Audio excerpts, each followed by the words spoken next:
Welcome back to Who Are You, a CSI podcast. I am Lauren, and I have seen the series through and through around 3 to 4 times.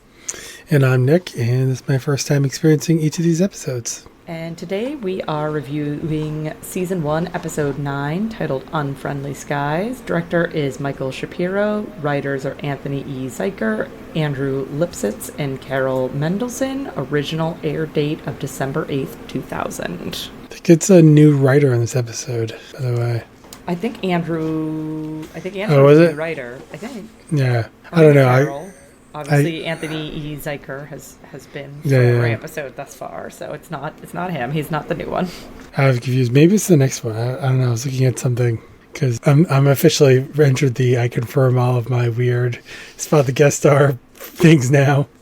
So I always check it after the first walkthrough to make sure I'm right. And I saw a name and I was like, but this episode, I think before we get into it too much, is very different. That's why I thought, maybe there's a new writer or something. It's very, very different from the first 8 episodes for sure. So we open the episode with a approaching airplane. We then get to some screaming, and then we see the airplane having landed at the airport. And Nick, you wanted to say something about your rating system here. Yeah, so I think originally this episode, I had a 3 on the sort of the opening Las Vegas scene. It wasn't too over the top. We had sort of a normal couple different casino shots, so forth. But the number of times in this opening scene, they show Las Vegas Air. I assume that's not a real airline. I don't think so. Right?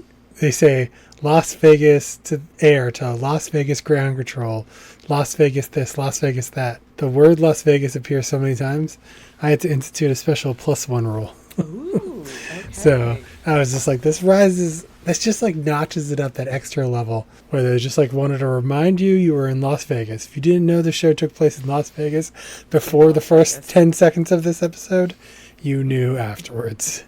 So yeah, it's the most explicit, I think, with the name Las Vegas they have ever been by far. So this is the Rise is still in the second episode to ever score a 4 on the Las Vegas intro scale. Oh wow, that kind of surprises me, to be honest, that this is the highest rated opening Las Vegas scene.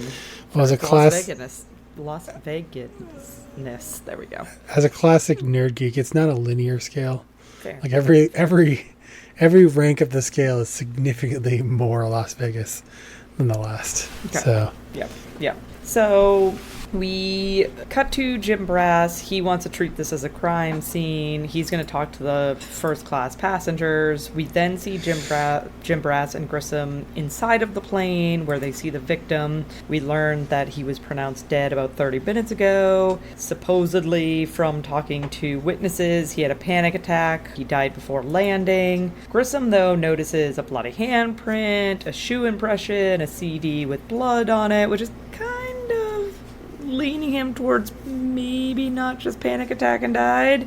And Grissom, after finding this evidence, wants to have the plane taped off. We move to credits. We then head on over to Grissom and the sheriff talking, where the sheriff tells him that they have 12 hours to be heroes. Grissom tries to tell him that he's not sure if it's a homicide, and the sheriff is not putting up with that BS. He's like, I know you wouldn't tape off this plane if you didn't think something was going on, so don't try to pull a fast one on me, Grissom. that might be the best writing in line of the whole episode, which, yes, because we'll it builds. We'll say something about our review of the episode at the end. Well, we can review the entire episode at the end, but like, it's very good for their character. It's very good for the dynamic they've had in past episodes, right? And it's very Grissom, right? And I was just like, I really like that. And then like, I don't know, it was not. It was good whether or not it's the best one in the whole episode. So I agree. I think that was very, very well good scene. But then you don't really see the guy again to the end, the sheriff. Oh, Grissom has this little line about, what are you running for mayor or something? Yes, yeah. It was very tongue-in-cheek, which is not super Grissom. Because it's painting Grissom as not a political player in a very political system. We're led to believe that everybody else is playing this political gain game, and Grissom is not, and doesn't seem to quite understand that everybody else is playing this game and he's not playing this game. Nor does he want to, right? Right. Right. I think that's like one of the most important. Yeah, he's choosing things to to not be single out. involved. Yeah, he's choosing to not be involved in this. Not that he's not capable of being involved in it. He doesn't want to be involved in it. We then go to the entire team on the plane. We learn that the victim is a Tony Candlewell, and there's kind of a little bit about back and forth about, do we believe the evidence? Do we believe the witnesses? And I found it odd that Grissom leaned towards just believing the witnesses. He essentially was like, oh yeah, unless like we learn otherwise, we have to believe the witnesses. And I was like, really, Mr. Follow the Evidence? Oh, I feel like We're he just was gonna like, believe the witnesses? I feel like it was more, I feel like he was trying to be more like, I mean, unless we find something in the evidence. I think that was his line, right? Yeah. And it's like, Yeah, as other words, go find something. Yeah, maybe we read his tone differently. I took away from it like, oh, that's a little bit odd that Grissom is just kind of de facto believing the witnesses instead of like, let's collect evidence and then assess the evidence. We get a little bit of a montage of the first class passengers as they're waiting inside of airport. Do we want to do it? Technically, Spot the Guest Star happens here, but it's a very quick pass by of him. So do we want to do the Spot the Guest Star here, or do we want to do the Spot the Guest Star when he actually has speaking lines? I think we should do it here because I had to rewind it. Okay. Because I was like, wait, was that who? And then I like stopped and I went back and I looked at it again and I went, I know who this guy is. And then I was like, it's Uncle Phil. The Fresh Prince of Bel-Air. Mr. James Avery. I had to go look up what his actual name was because I only know him as Uncle Phil. Yep. And so I had to go look to see what. Rest in peace. What I know, bummer. But that's our Spot the Guest Star is Uncle Phil from Fresh Prince of Bel-Air. For those of us who grew up in the 90s, where that was a staple television show for us, and we all basically grew up on that show. Later on, I literally wrote, what happened to Uncle Phil? Because you don't see him again for like 25 minutes. Yes, they do a very quick pass by of him, and that's why I was like, oh, I'm going to ask Nick if he wants to do the Spot the Guest Star here, or if he wants to do it once they actually talk to him, which is much later in the episode, because I was like, oh, I don't know how he's going to want to play this. We can figure it out together. Yes, because they do a little pass by, and then we don't see him until the last, 15 minutes, I think. 15 minutes of the episode. I didn't even think I knew, I didn't even know his character's name at the time. I was just like, no, where's they don't Uncle know Phil? it until they talk to him later on. And it's Mr. Cash, which is an awesome name, by the way. I was like, all right, you got a good name for a character. It's still a little early for when I make it, but I do make a prediction that unfortunately casts Uncle Phil in a very negative light. Oh no, you threw well, not Uncle Phil. Under the bus? Well, you just said, whenever TV shows do this thing where they show you a character real quickly and they don't talk about him for a while. Disappear. It's like, oh no, we did not tell you this other passenger on the plane. But I wrote it down. It was the 11-minute mark. When we get there, I wrote first interview broken something. I don't know. So when we get to I think they were conducting interviews with passengers. Okay. That's like, I think after hearing the first person give a story, I was like, this is what I think happened. Oh, broken seat. That's what it says. The broken seat, okay. The broken seat, yeah. Okay. So we'll get there. Okay. So Jim Brass introduces Catherine and Warwick to the first class passengers, letting them know that they're going to be collecting evidence. We then go to a very quick scene of Sarah looking through the wallet of the deceased. She pulls out and notates his license, a library card, etc. He's only 25 years old, according to his license. It says 1975. And this was 2000. There's no way that he's only 25 years old. I caught that on the second watch through. There's no way that he's old. Because he has kids, he's married with kids. And I mean, obviously I know you can be married with kids at 25. Don't get me wrong. I understand that that's a physical possibility. But he's made to look like a middle-aged gentle, in his probably late 30s, early 40s sort of First guy. I thought that his kids are probably a little bit older. He's married for a while. I think it was an old prop and they just reused it. I don't know. That's so strange. I didn't see. Yeah. I mean, that actor is not 25. He is not. I don't know why I paused it. I was like looking for an Easter egg on his license or something. But his birth year is 1 year earlier than my partner, so Yeah, and you were That's- like, no. That's why I like pinned the edge. I was like, wait, but this show is 20 years old. Yeah, And I was like, Shh, that would make this guy like 25 years old. No, I assume he's supposed to be like around 40, 45 years old. Yeah, mid to late 30s at least. Yeah, at least. So I think maybe they just messed up Probably. one digit on the They license. It probably should have were been not 65. Well, this was pre-streaming services. They probably weren't expecting people to pause the show and be able to see Hey, the TiVo license. TiVo was around. I know. It's That's very what I was wondering. I was expensive. like, TiVo is probably a thing at this point, though. It's not readily available. No one had them like from their cable provider. Yeah. So yeah. Yeah. So quick scene there, where she David, the coroner's assistant, said it's a shame, and Sarah said it's always a shame. We then go to Grissom talking to the pilots. They seem to think that he was, an okay guy until they got called to address an issue with the passenger. The pilot doesn't think that he was drunk or on drugs, so the pilot just seems to think like people go crazy in the air. Like we see this. Like, this isn't that abnormal. We then go to Nick with There's a lot of that in this episode. There is a lot of that. Like everyone hates flying. Look how flying makes people go crazy. Flying makes you do crazy things. No one wants to be this is the worst. This is a prison in the sky. 30,000. They kept using at 30,000 feet, right? It was very 90s movie voiceover guy. Yeah. When you're stuck 30,000 feet up in a metal tube. Yeah. What are you going to do? One passenger is going crazy. What would you do to save your family? Bum, bum, bum. Snakes on a plane. Snakes on a plane. We then go to Nick with the coroner, and she is taking a liver temp on him to determine... Is this a normal thing? Taking the liver temp, yes. Is that where it was, the liver? Okay. It was the liver. I know you said before that CSI, watching the show, got you to learn a lot about forensics. To just see this person just jab a meat thermometer. Never showed this before this time, but it's relevant now, so I guess makes more sense. You will see this quite frequently. Oh, it pops back up. Yes, it does. Oh, 100% it pops back up. So we learned that his current temperature is 98.1 degrees, which seems higher than it should be, and Nick does some calculations to determine that at the time of death, that means that his internal temperature would have been 101.6, thus he was running a fever. The coroner also points out that he has petechial hemorrhaging, which means his eyes. I think petechial hemorrhaging is in the eyes. Yeah, but she said behind his eyes, or yeah. Just assume they mean behind his lens. Yeah, it's like when you're strangled or you're losing oxygen to your head that cause petechial hemorrhaging. There's a contusion on the neck, and then there's also defensive wounds on his palms. So and they show a number has a smorgasbord of stuff going on with him that lends to believe maybe he didn't just have a panic attack and die.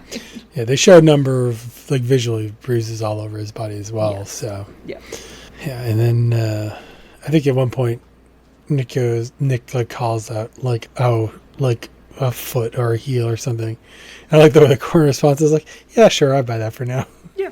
She's like, that's not my job. My job is to write this stuff down.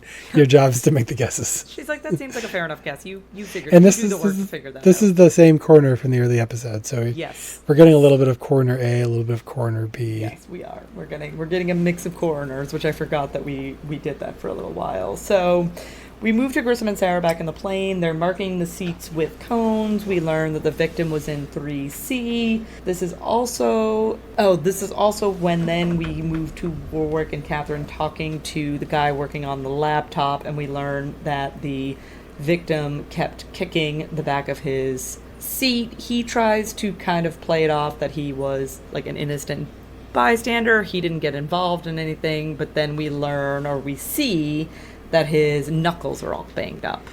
Yeah. So we're oh, really? You were just a passive observer, sir, with your knuckles all banged up? Okay. I'm not even sure I got it first. Or he was playing off he was punching the seats. That's what he told them. He said I punched the seats once or twice out of anger. And I think this is when I made the prediction. So at this point I was trying to be kind of early to the game, right? So we had seen Uncle Phil. Yes. Sort of side-eyeing, oddly, when they were in the room, just one view. They hadn't talked about him. I think when they were doing like some of the walkthrough or talk-throughs, they hadn't mentioned him yet, right? And he was sitting pretty close to where, although I don't know if I knew that yet, where the guy dies. But he's a large character, right? It looks like he's physically strong enough to maybe strangle someone to death, right? Okay. And so I was like, all right, this guy kicking the back of the seat. I know the pilot said he like seemed like he was nice because he helped the lady put a bag above her seat. Yes. That was like his whole premise. That was his like, he seemed like an okay guy. He helped this old lady put her bag above her seat. And they were talking about their fear, so I'm thinking like, okay, there's something going wrong somewhere in his brain. He starts annoying the other passengers. Like everybody hates him. I think they already had shown him or mentioned like banging on stuff, I guess. And so I just like generally said, unruly passenger, everyone on the plane hates him. And so they all corroborating their story. And I wrote, Uncle Phil maybe was trying to restrain him and as an accident choked him. Okay. Choked him up. Okay. So, spoiler alert, that's not what happened. That's not what happens. But that's that's not a bad guess as to what could possibly have happened. Yeah, I think when they talked to the flight attendant in the next like couple scenes, I wrote like an additional note, like something made this guy go crazy, right? It was like something else that the guy said is with the seat was that he was kind of fine for the first part of the flight. Yes.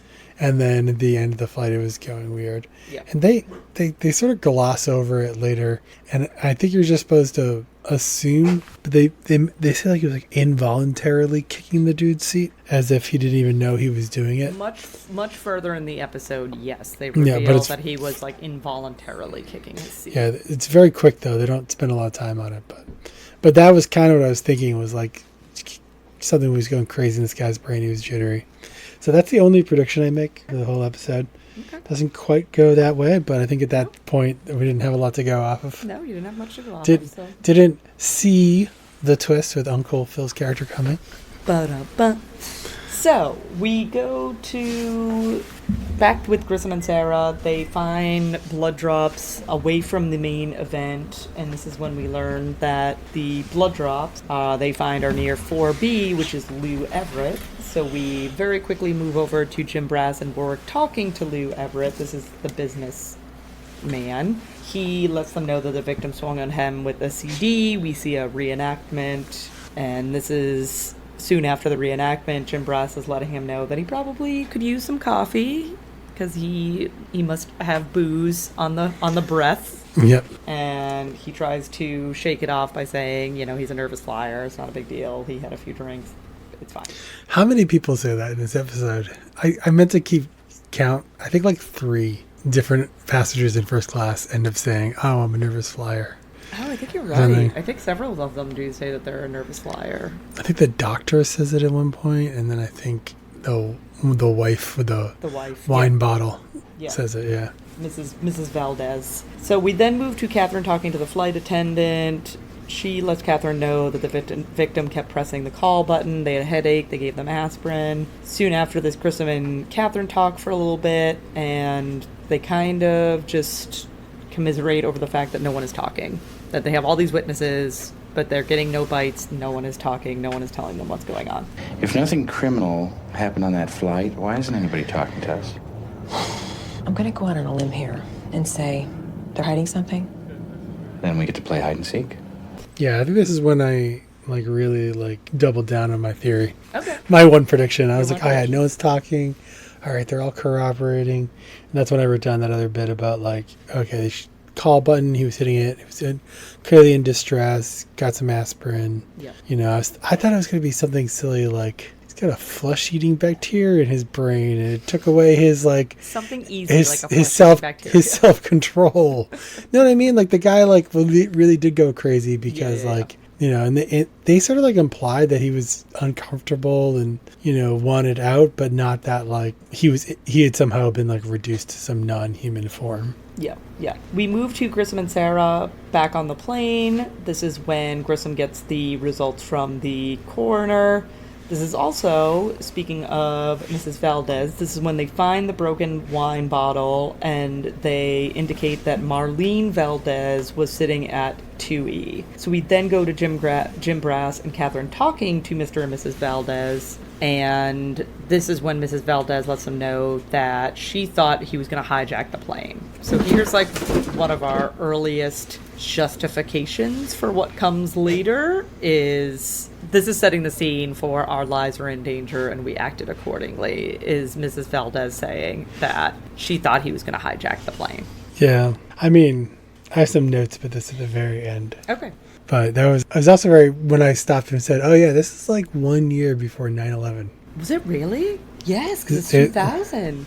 Right? And I was like, you couldn't even have made an episode like this a year later. You would not have been able to make this a year later. I didn't even think about that, but no, you would not have been able to.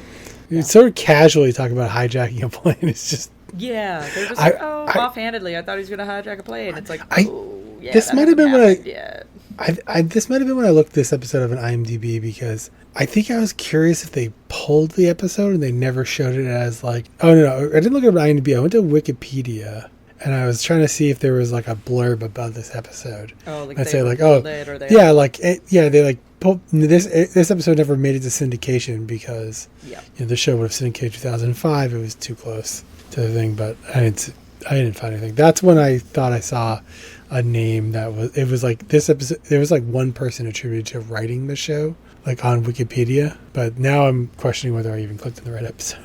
Okay, all right. So we head back to Grissom and Sarah on the plane. They theorize that the victim who was slashed with the wine bottle was trying to go to the lavatory, and then this translates into a very awkward and highly inappropriate Mile High Club conversation between Grissom and Sarah. This is one of those things that, like, there's so many little bits in this episode that remind me of the first episode. Yes. Right? Where they, like, want to remind you it's Vegas. I think the first scene, like, Brass and Grissom are walking into the plane shoulder to shoulder. It's very similar to, like, that thing. And then it's like they have to be like, oh, we're an edgy show.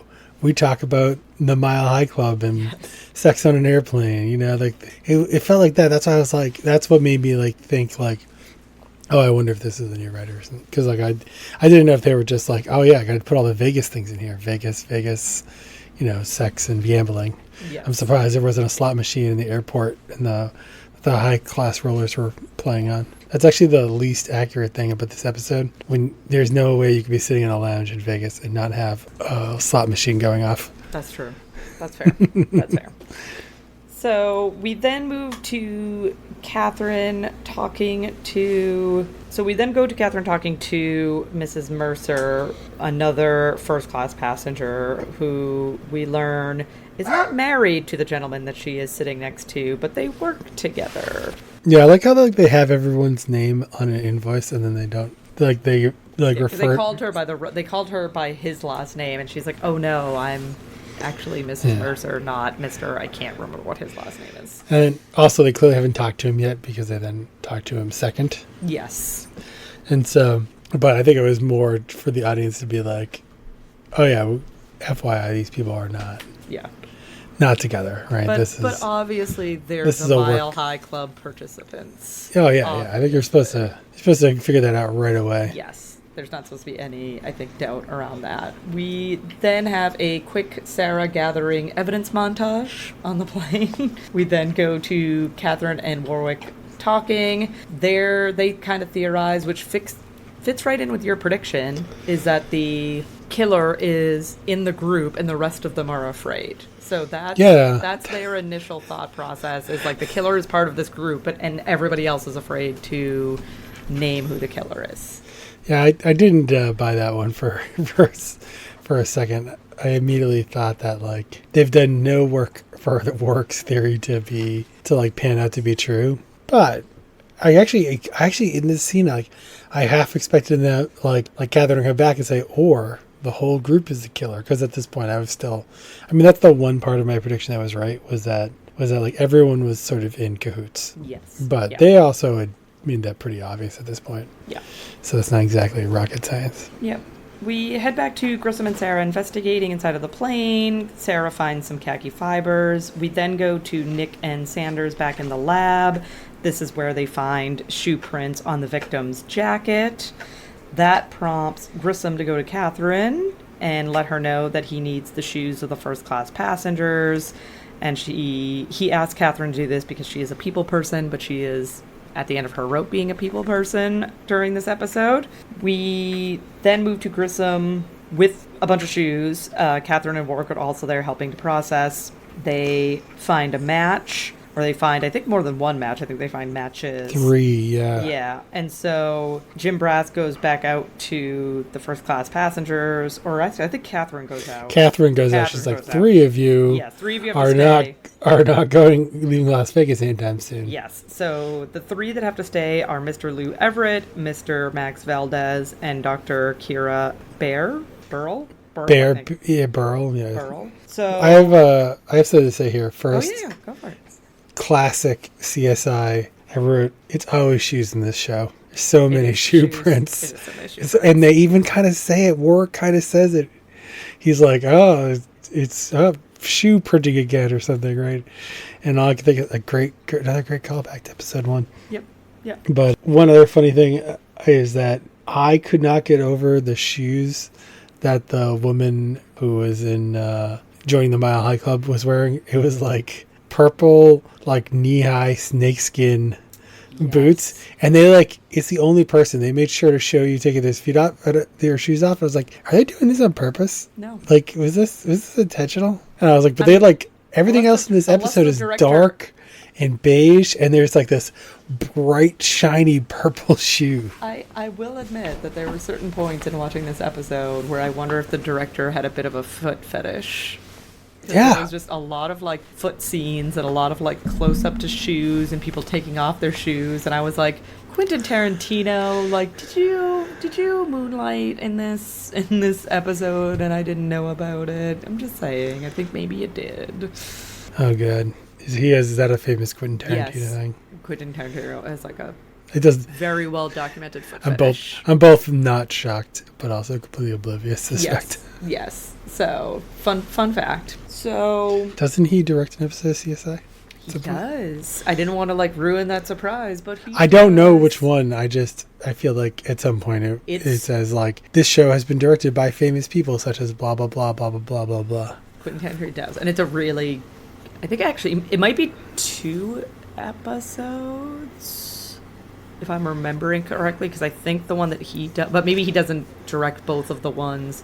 It's like a 2-parter. I don't know if he directs both of the 2-parter, but it's a very good episode. It's a heart racer. When we get there, you'll feel it. It's very. I would say it would be interesting. interesting. It feels Quentin Tarantino-esque. Yeah. You can I would say it would be interesting to guess, but I am sure that will be the opening credits, directed by big letters Quentin Tarantino. Yes.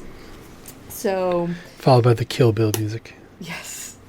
We see Catherine walking with the doctor in headquarters or somewhere in the airport so they could have a interview with her. They let her know that her daughter can't go in. Jim Brass has a little cute kind of touching scene with the daughter Emily where he's trying to keep her entertained. He says that he'll give her anything off his purse, and she wants the gun, which I was like, of course, it's exactly what a kid would say. She was like, give me the gun. He was like, oh, not it's that. stuck. Darn. I'll give you the badge. And then I noted that down as well, that I was like, Jim Brass, are you trying to get evidence?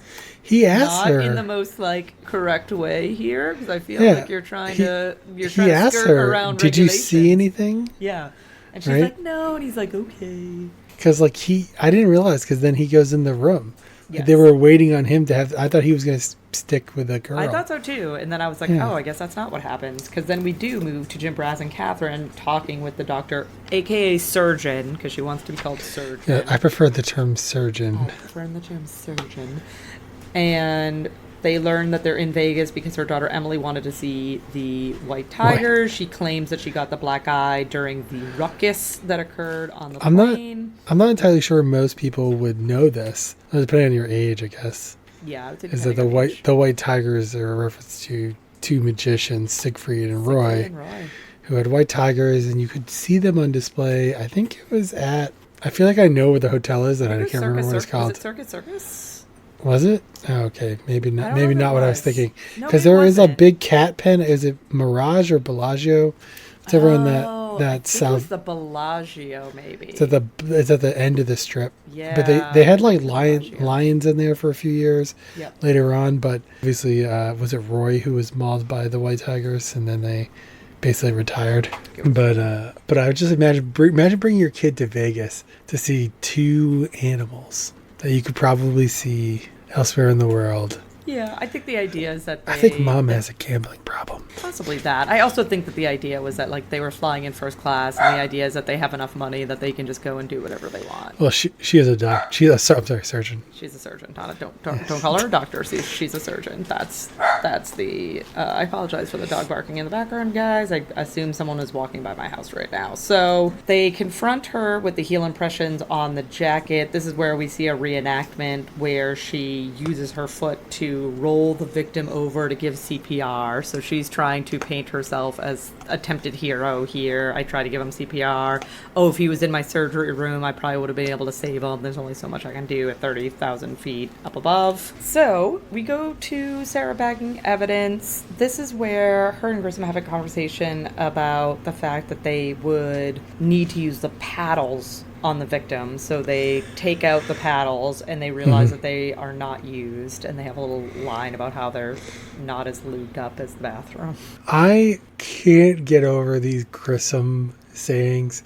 Whereas, like, will you just say what you mean to people? This is the same guy who was like, "I'm just looking at the dirt outside of this room." You know what I mean? Like, Yes. he was like, "I'm just being straightforward," and then other times you're just extremely obtuse. Yes. So it was like he was like, "We got a thing of ping pong," and she's like, "What?" And then she's like, "Oh, paddles. Okay, I got there." But she could have just said, "We have to check to see if they're AED paddles." Right. Yeah. Let's cut to the chase, Grissom. We then go to Catherine talking to the flight attendant. She is saying that she is trained for dealing with cardiac arrest when it comes to using the paddles, not for someone flopping around in the aisle. And then this is the second time that we hear the idea that, so the flight attendant says that she thought he was going to take them all down. So this is our second reference to we were fighting for our lives, basically. Yeah. He was going to take the plane down. They haven't shown it in a reenactment yet, right? No. Like him going towards No. the front of the plane or anything. No. They talked about the hijacking. They talked about this. Like, I thought they were gonna take us all down. Yeah. Yeah. And then You know what they didn't Oh. ever address is like presumably she really did perform CPR because you could almost always tell. They said that, I think they did say that she performed CPR to make herself look better. Yeah. But they didn't like the coroner didn't talk about like, oh, he has 5 broken ribs from No, that's true. CPR, That's right? true. Yeah. But like they made it sound like they were accepting that she really did perform That she CPR, did really perform, yeah. as opposed to saying like, if you perform CPR, why doesn't he have broken ribs? Yeah, like there should be evidence that you perform CPR on him. So this is when we learn that Mr. Cash, our guest star of the week, was closest to the action. So then we move to Grissom and Warwick talking to Mr. Cash, where they ask him, quote unquote, "What did you see?" And they're kind of giving him some attitude until he pulls out a walking stick. Well, his response is really good. He's like, not much. Yeah. I didn't see much. Yeah, and Which is only funny on the second walkthrough. It wasn't Yeah. funny the first time. And then we see a reenactment in his, like, because he explains that he's legally blind. He's not fully blind, but he's legally blind. So we see a reenactment in his, like, from his perspective and his limited point of view. And so we see a reenactment, a lot of, like, shuffling and punches, and then it just goes to complete silence, and Mr. Cash says that he has never heard such silence. We then go to Grissom with the coroner, who, I had to write this down as a line, that the victim's brain was a cantaloupe in a soup can. Yep, that's what she said. Which is like, I feel like she stole that line from Grissom. Yeah, that could be a Grissom line. That could be a Grissom line for sure. Although Grissom's has the most Grissom line of all Grissom lines at the end of the scene. So the coroner lets us know that he was suffering from encephalitis, which is swelling of the brain, but then also explains that, so Grissom wants to know, like, well, is that what killed him? And the coroner kind of dodges the question and says that it's not the only thing that killed him because he also had a ruptured spleen, he had intracranial bleeding, etc. So basically his heart stopped, and is the burning house analogy your like most Yes, he goes this Yes. whole story. Like, you didn't have to explain it this long out, Grissom. And we understand. She literally just told you can't tell how the guy died. He's like, what if you get... And it's like such a preposterous thing. There's a standoff. Oh, and the house is on fire. And he runs back in the house. And then the AC oh, falls on him. and the AC falls on his head. Okay, I would have just said the house falls on him. Like, Yeah, I think it was the AC falls on, then the house falls on very him. specifically, like, does anyone listen to this podcast have a window air conditioner? Would you like to explain to me how it fell into his house on him? I mean, I get he was maybe crawling around the ground because of the heavy smoke, but yeah, it was such a preposterous thing that I was like, this is the most like over the top. I need a monologue. I have in my contract a certain number of monologues that I need to have.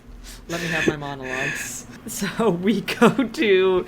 The entire team is back on the plane. They're carrying in a bunch of dummies. They are talking about recreating the flight. So each of them takes a role of one of the passengers. Of course, I had to note that when they were giving out the roles to Nick and Warwick, and it was like, oh, you're like the husband and wife.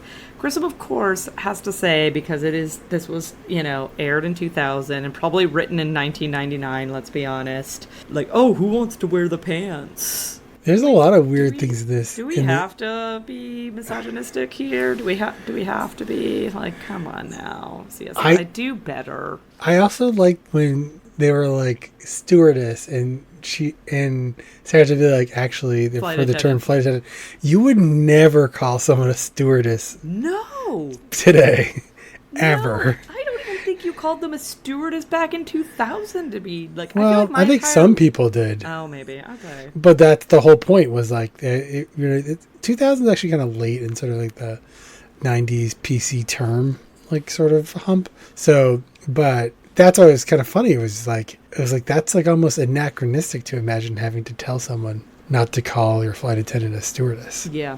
Yeah. Right? Yeah. And because you would never think to do that today. Like you were like, no, obviously they're a flight attendant, obviously. Yeah. I actually have a theory that they cut a reenactment of the bathroom scene out, like the network, put a kibosh on it. Oh, they spent a lot of time. The Mile High Club scene? Yeah. Okay. They spent a lot of time on the evidence, and there's also this thing where she's checking for fingerprints, and then there's like handprints on the ceiling or something. Yes. She's like, and then they never really follow up with it. Yes, I mean, like I was like, there was going to be a reenactment here. Like, they talk about like, oh, you're in the bathroom. They interviewed them, and I was like, the only people who's interviewed there wasn't like a reenactment for, and like I was like, I bet the network was like, no. You cannot. Yeah, we're not airing this. I don't care what's covered or not covered. We're not showing this. But this is a very transitional period for, I think, sexual innuendos in TV. Yes. This might be right on that cusp. So, talking of reenactments, we have a kind of cut between reenactments and the team talking, and they discuss how the victim wanted into the cockpit, and then when he couldn't get into the cockpit, that he headed to the exit door. That's where he is jumped by 5 of the passengers, is at the exit door, and the team is kind of recreating the scene of events right at the exit door, and Sarah's the one that has to say like, hey guys, if they attacked him right at the exit door, he would have died right at the exit door, but he died 5 feet away from the exit door, and that's when they come to the conclusion that he was actually trying to get away from them. He was trying to go back into coach and trying to get away from them, and then he was jumped, and that's when mob mentality took over. He probably would have just opened the door and coach. I know. That's what, I know. They try to make this a very, profound, statement. Yes. Like, but wait, if you jump a guy at the exit, then he dies at the exit. And I was like, I mean, you just jumped the dude. Also, I had the second watch through. They literally show the exact same 3 people beating him up in the first scene. And I didn't really catch it. They pan into the window as the little girl screams. Oh, okay. And I was like, I didn't really catch it in the first walkthrough, but yeah, they just had three people beating somebody up on the ground, 2 guys and a girl. Yeah. And they're very sort of like silhouette-y in a sense. Yeah. Right? But it's like, I was like, they tell you in like the very first scene what's happening in this, what's happened on this airplane. But you have to know what you're looking for to catch it. To catch it, yes. So we head to Grissom talking to the sheriff again. Grissom wants to arrest 5 of the passengers. The sheriff lets him know, hey, sorry, time's up, to prove the case, and no jury's going to convict. Yep. There's a good little scene, right, where he's going through, telling him he's not going to convict, I think right before he drives away. And he's like, Grissom goes like, yeah, but that's what the jury will say. That's not what the evidence says. And the guy's like, that's the whole point. That's the whole point, right. It's like, I wrote down at this scene something, but I'm going to save it to the next scene, or like the very last scene, because they get into this conversation about what they would do in that situation. Okay. Yes.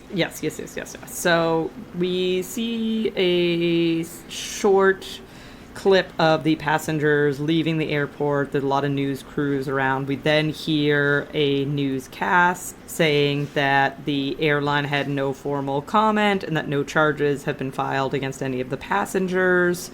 Then this is when we get into Nick, Sarah, and Warwick having a talk about, like, what would you do if you think your life was threatened? And Sarah kind of taking the high horse, saying, like, oh, there's no way I could take a life. Warwick saying, hey, if I thought my life was in danger, I think I could take a life. Nick on the fence. Catherine saying she could take a life if it was in order to protect her daughter. There was no question what she would do. And let's be honest, Catherine would take a life with or without a daughter. No, she's a badass. She's hardcore. Hardcore. She's had a life, and she protects herself. She knows how to protect herself. I agree.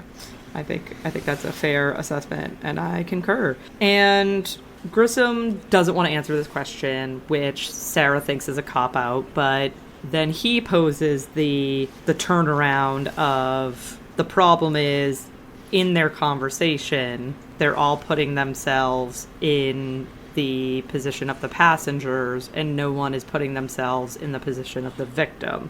So no one is putting themselves in the shoes of the victim, and also nobody on that plane tried to put themselves in the shoe of the victim and understand what he was going through and try to help him. And maybe if they did, like he basically said, like 5 people killed him, but it would have only taken one person to save his life, meaning that if like even just one person tried to get to a better understanding of what was happening with him, maybe they could have saved his life versus him dying on that plane. So for a lot of people in a lot of situations, I feel like that is fine. In this particular situation, I feel like Grissom is off the mark. Both the flight attendant and the pilot, I think both had checked in on him. I was trying to rememp the pilots. The flight attendant. The pilots like asked him if everything was okay. Yeah, and the flight attendant he hit the call button. She went over there. He said he had a headache. She gave him like Advil. She's not a medical doctor. How is she supposed to diagnose him with encephalitis? Right? Like how do you want Mr. Valdez was actually, I think he was trying to be really chill, like. But yeah, like just sit back and then down, the guy like, pushed him through a cart. Like there's just a certain point where it's no longer about trying to help a guy, right? Right. It's like, if you think about the outward actions that this guy had, you can't just go and like, what would have happened if you asked this guy, hey, is everything okay? He would have been like, yeah, fine, leave me alone, right? Right. He wasn't cognitive enough to know what was going on with him. But overall, I agree with the notion that, if you see something that someone doesn't look right or maybe is in a bad way, do yourself a favor, do them a favor, and see if there is something that you could do for them, right? So I like the concept. I just like it. I don't think that they earned it in this episode. That they didn't write the rest. They didn't write the interactions well enough. Also, that guy was probably going to die from that brain injury either way. Yeah, I don't think that Yeah. That being said, I wrote down earlier, if somebody was trying to open the door of an airplane, I don't care if you think they were then running away from you when you're restraining them. No jury in the world is ever going to convict somebody. No. Like, it is literally at that point like self-defense. And you'll never be able to prove when injury A or injury B occurred in that 30-second span No. from door to walkway, Right. right? You don't have a video camera. You don't really know. And you have no way to prove that he wouldn't have, like, technically the encephalitis could have killed him. That could have been the main cause of death. Yeah, We don't what know if that. what if the spleen injury happened by somebody when somebody was grabbing him, pulling him away from the door? Like, Right. okay, well, that's a second injury that led to his death, but that also definitely had to happen. So I think the thing in this situation is the passengers were also in a very different mental state, right? They had been in many ways harassed, right? They were in extreme fear for their own life. This guy, it wasn't just irrational. It had become a rational fear. He had tried to break into a cockpit. Again, pre 9/11, but you could imagine Yeah, still scary. Still a terrifying. year later, This hits a little differently. it's a very different story, but tried to open the door. I think there was actually a flight in the last year or so where somebody opened the door and they had like a real serious problem. Yeah. It makes all the oxygen masks drop down. Like people could die of hypoxia. Yeah. There are all sorts of things that could go wrong. So yeah, I think that people should act, right? In that situation, you should act to save yourselves and the lives of the other passengers. The needs of the many outweigh the needs of the few, in the great words of Dr. Spock. And I think that, like, I mean, I'm probably in the Max. What was his name? Max, the computer nerd dude. You know, he really wasn't. It was obvious he was never going to fight this guy. No. You know. No. He was a very small But gentleman. I probably would have stood up in the group, or maybe I'm more like Mr. Valdez, right? Where somebody would have to, Like, hey, just Might- let's relax. Like, try to be yeah, peacekeeper. and then like join it like as a group to pull him away. Yeah. You know, because it does take more than one person. But yeah, it's very unfortunate to the victim that he experienced that and went through that, and inevitably cost him his life. But it's like all unfortunate circumstances, right? I think that a person of sound mind would say, yeah, if I have to die so that, because it's not just the 9-10 people who are in Like the 80 first other people class, that are on that plane. yeah, presumably there's dozens more back in coach. Right. Although I had this whole thing where I paused the video and counted the windows, and I'm pretty sure that first class cabin on the inside is over half the space of that little plane they show on the outside. I don't think they're the same plane. I think one's a set, right? Yeah. But yeah, presumably there's a whole bunch of people in coach whose lives are also in danger. So yeah, I think they have this whole conversation at the end, but I do not think like, oh, these passengers got away with murder. I think that these passengers did what they probably should have done in that situation. They definitely went too far. It may have cost this man his life, but not in a vacuum. Right. And I mean, I certainly don't think if I was in a jury, I would ever convict someone No, I don't think I would either. of that. So, I mean, it would be so hard. Like the TV show, you just take a lot of things for granted as being fact.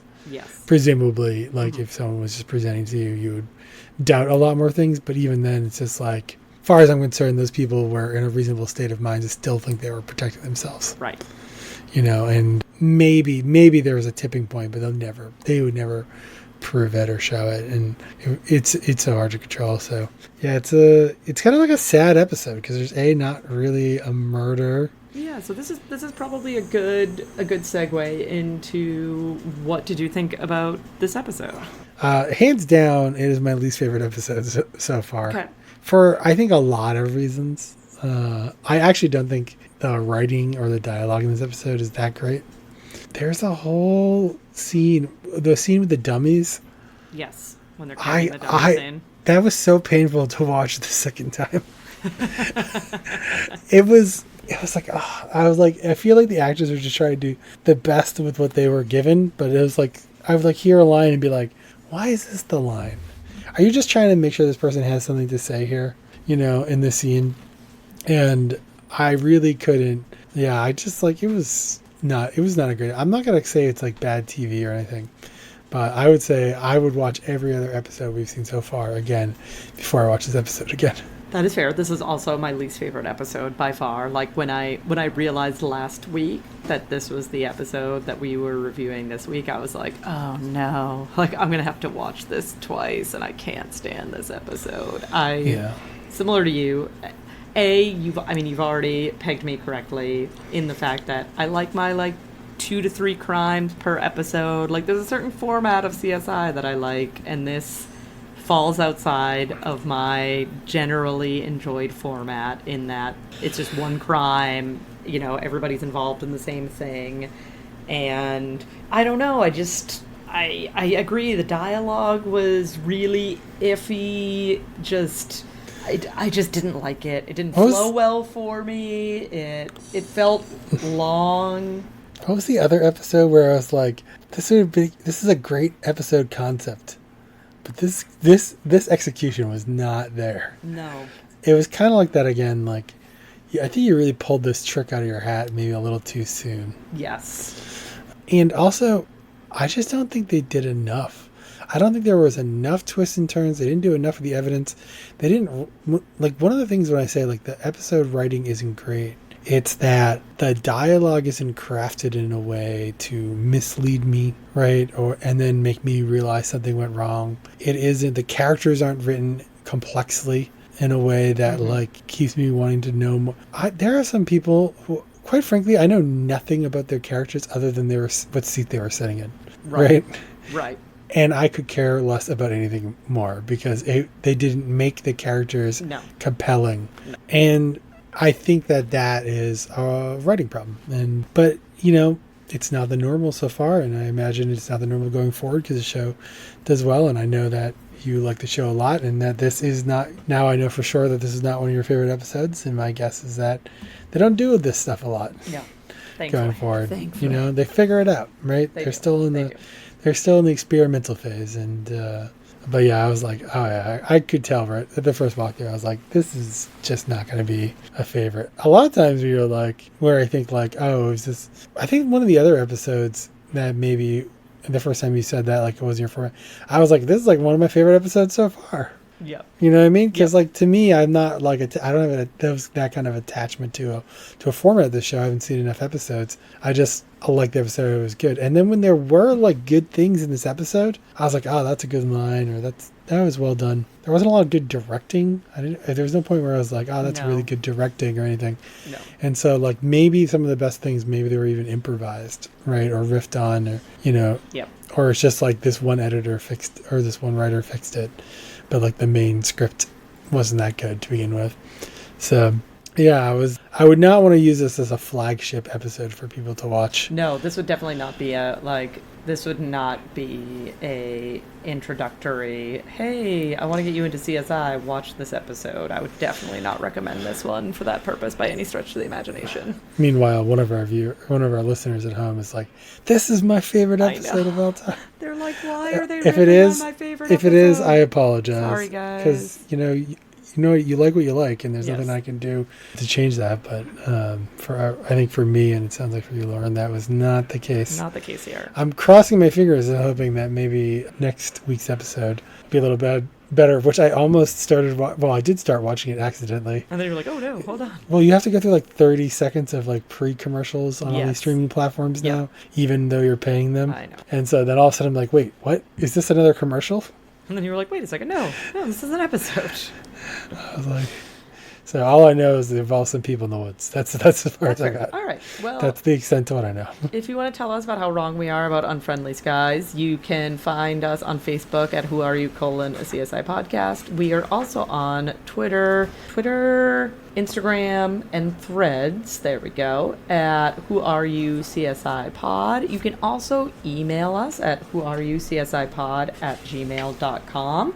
And next week, we will be back with our review of Season 1, Episode 10, Sex, Lies, and Larvae. Yeah, so we'll talk to you then. No spoilers. No spoilers.